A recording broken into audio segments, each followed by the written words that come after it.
Seguim el programa I la propera sessió es farà la... So, the next session will be in English.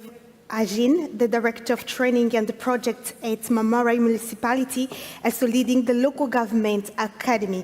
I would like to welcome on stage as well Giulio Quaggiotto, former Strategy and Innovation Director at the UNDP, is currently the Policy Fellow at London Global University.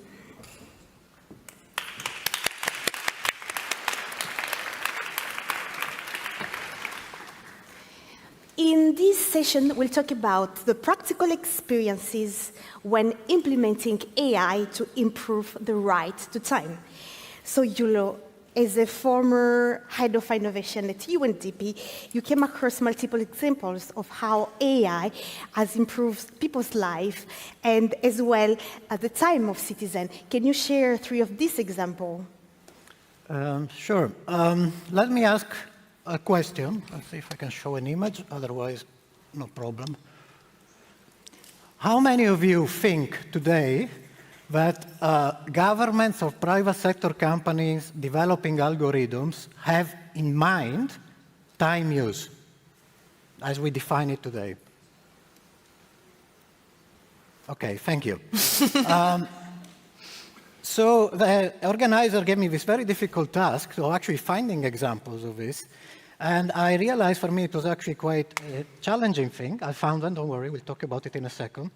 But the fundamental argument I want to pose to you is that the intent under which AI is being developed these days is fundamentally often different, if not sometimes plain antithetic, to the idea of time use the way we are discussing it.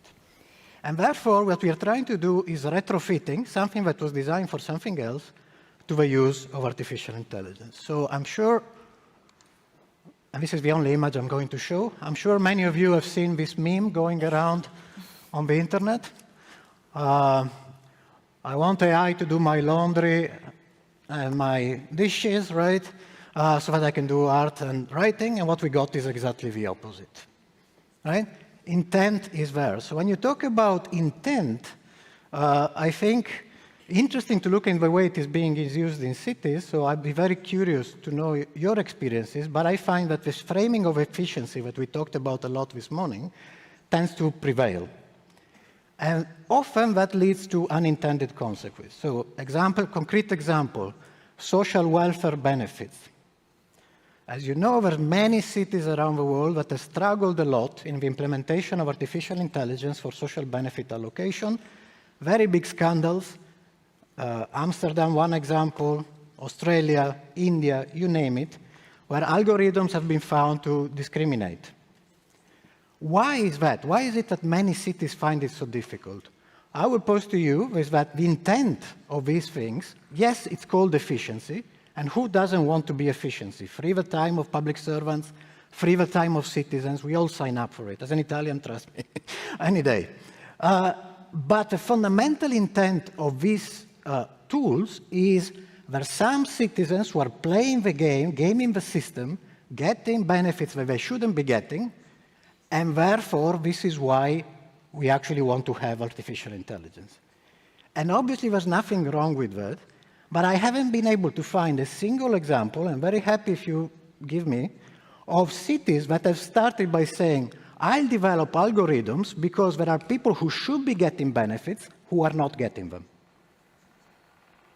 And that's a very different type of technology, a very different type of intent, a very different type of data collection, a very different type of infrastructure that you put in place. The one example I was able to find is during the time of COVID.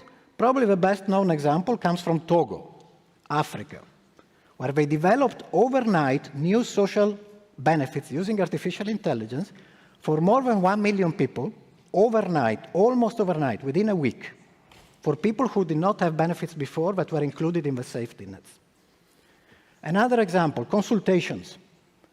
I don't know about you, but I think most governments these days are approached by vendors that basically tell them, oh, well, you know what, this tedious time of consultations, forget about all this time you waste doing that. Now we can actually extract pattern for the stories the citizens tell you, and synthetic data digital twins, etc., so you actually don't need to bother talking to citizens anymore, right? I'm exaggerating a little bit. And I think there's a lot to be gained by using these tools, lots of interesting questions, but it also raises some really interesting questions about some governments have clearly made an objective that citizens should never interact face-to-face with a government official. It raises some really interesting questions about what this actually means. As a citizen, once you know that the government already now participation in online consultation is often quite difficult, the moment you know that it's going to be an algorithm analyzing your inputs, are you going to put more or less efforts in responding to the government? It's an interesting question to ask, right? And again, so I'm interested in examples of places that try to take a different place. So for example, in South Africa, there is a counter proposal at the moment for the government to say, well, actually, yes, we are going to use digital tools, but we are actually going to empower citizens to interpret their stories by themselves. So they actually have all the epistemic knowledge and tell you what the story is all about, and we are going to synthesize this in a very different type of way. Final example, mobility. Again, I think there's, all of us want to have faster route to work and easier commute, etc., etc. But I also think it's really interesting to look at examples of people who are trying to reframe this. So for instance, informal transport in many countries around the world is considered by city planners as a curse, right? So tok-tok, TikToks, bodas, all these type of examples of informal transport. There is a very interesting project at MIT, which is called the Atlas of Informal Transport, that is actually trying to treat people that use these routes and manage these routes as source of intelligence, because they know the city better than city planners. And so what they've done is they've shown, but actually using AI, that the routes of informal transport are often more effective and more useful than what the official city planners have done. And there is an organization called Transport for Cairo that is actually offering to cities the ability to understand this informal sector that most city planners consider as something really bad, actually as a source of intelligence. What can you do with it and how do you do it? Same technology, intent very different. Intent is to actually say there is intelligence there is expertise that we can tap to and do it much better. I'll end with one final thing, and when I finish, I promise, is intent translates not only in the technology, but also in the data, the infrastructure, and the way you collect things. One of my favorite examples is a cooperative called Chasqui in Argentina that are actually farmers. Right? And they created themselves to be the opposite fundamentally of commercial platforms. So they own the data, and instead of having the algorithms that promotes the cheapest or the most rated, they have things like which is the most sustainable, which is the most ethically produced, and things like that. Now, the thing that I thought was really interesting is that they had to retrain all their software developers that were coming from the private sector, because they found it impossible to use algorithms that were not designed for the purpose of actually promoting the most popular and putting people against each other. So one of the principles they have on this platform is transparency of prices. Anathema for private sector competitive platforms. And they had to retrain all their software developers to actually design algorithms that were designed from their perspective in fairness. Same technology, very different application and different type of intent. I think it would be really interesting, but again, I would be very curious if you have any other examples. I was not able to find millions. Thank you.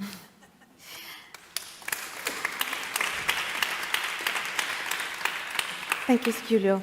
Among the three examples that you just mentioned, which one do you think has the biggest potential to be scaled globally, and what are the key conditions for the success? Yeah, scaling is also a very interesting word. We can have a discussion around that as well. But I think there is a number of different, because of transport and mobility is such a big issue, and because now with tools that we have not available before, we can understand informality in a very different way. I like to think that the example of informal transport actually has immediate application across the world, and when it leads, and I'll use a subset of this question, So that's very interesting, again, when you talk about intent. So for example, a subset of this use is to look at how fast can pregnant women can get to hospital, which is a very big issue for mortality in many developing countries. So there's an organization called On Time that is using this type of algorithms, etc., to actually optimize the route, and you can tell examples from China as well, right? Optimize the route for getting much faster so that you actually reduce the number of maternal mortality. Those type of examples, to me, are potentially at least mightily scalable. We can have a complete discussion whether scalable is a good objective or not, and the logic that goes behind it. Another topic. Thank you. Görsev, in Marmara municipalities, you are implementing AI technology in Istanbul and in different cities. Could you give an example of how technology is helping citizens to save time, and what have you observed, like impact? Thank you. Thank you for the question. I will try to give some examples, but also want to give some questions to the audience in return. And from starting, I have to say that, like, the good news is I will be the optimistic of this panel that I say to Giulio, but the bad news is, like, he's the expert, so we will see. So at Marmara Municipalities Union, yeah, we are working with more than like 190 member municipalities. So we are based in Istanbul. We are working with like big municipalities like Istanbul, but we also have some smaller municipalities. And if you think about the region, you know, the whole population of the region is like up to 27 million people. It is like 1/3 of the whole country's population. And also the half of the GDP is coming from Marmara region. So you can think Marmara as the heart of the, you know, economic and also demographic growth of the country. But like we are in, I think, in really small steps in the AI technology. So this year we had a learning program called like AI 101 for local governments.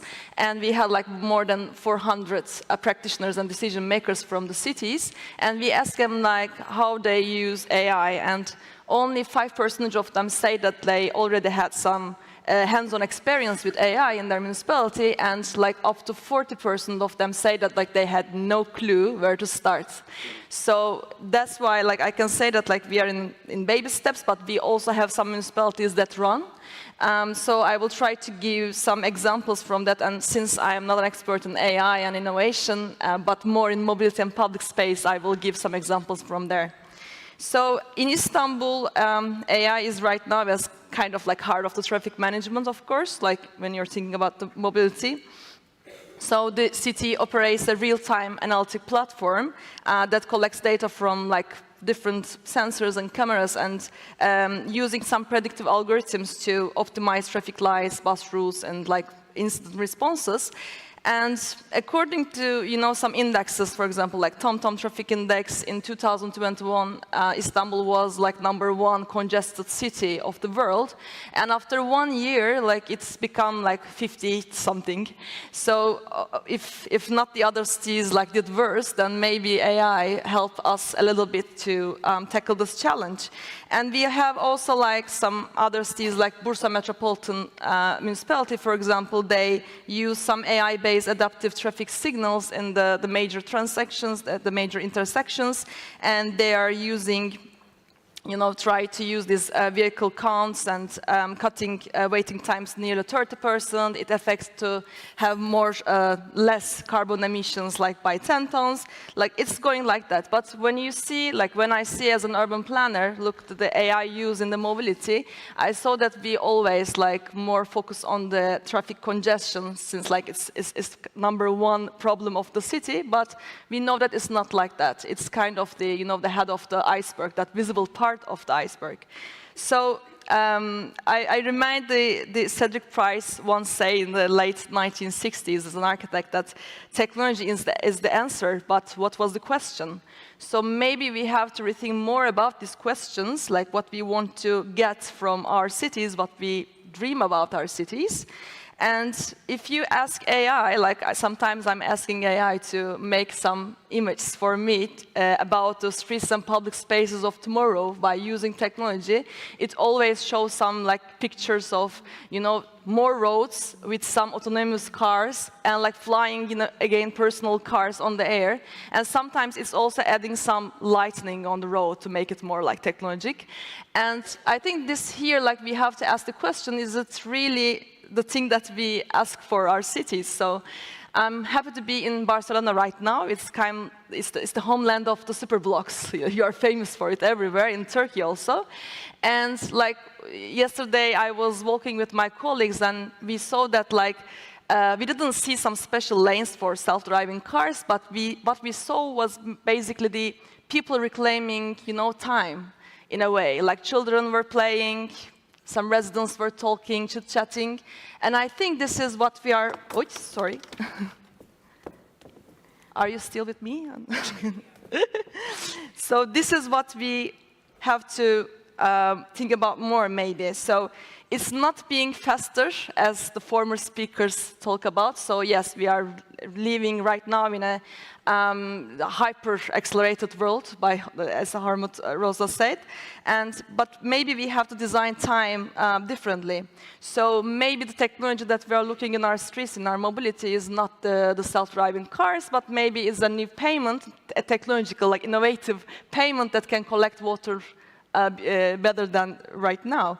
So imagine that AI could help municipalities to understand like how people actually experience time in public space. These are the questions in my mind. So that's why I think I love these time policies, and I really enjoy to be here with you right now, because I think the right to time and time policies is not only about reducing the congestion or moving someone from A to B really fast, like in an efficient way, because we know that life happens between A and B. As we saw from Marta's presentation today, there's something more between our home and work. So maybe the time policies and responsible AI can truly transform like how we live and move and share in the city in a way.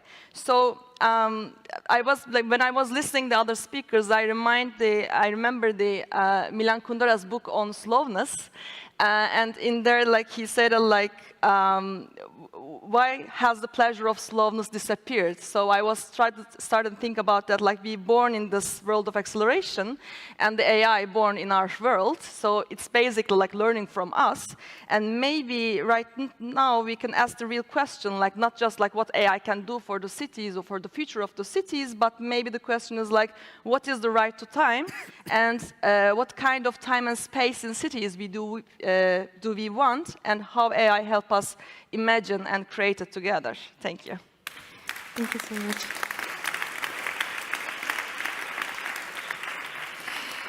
How the local government ensure that this innovation that you're implementing is helping people, citizens, to save time? Do you have any system for monitoring? How do you receive feedback from citizens? Yeah, many municipalities right now is working on. Is it working? Yeah, okay. They are working to try to make the citizens reach them fastly by using AI technology. So we are using a lot, like our municipalities are using a lot for the urban services. But again, I think the question sometimes, like, you know, the smart cities are really like sexy thing in Turkey, but we need to ask for like smart to whom? So that's why sometimes the tool can be the aim itself. I think the challenges we have is something like that, but we are still trying to find more ways to engage citizens with the policies and the practices in the city. Thank you so much. I would like to ask in the public if there is any question. You can raise your hand. Great.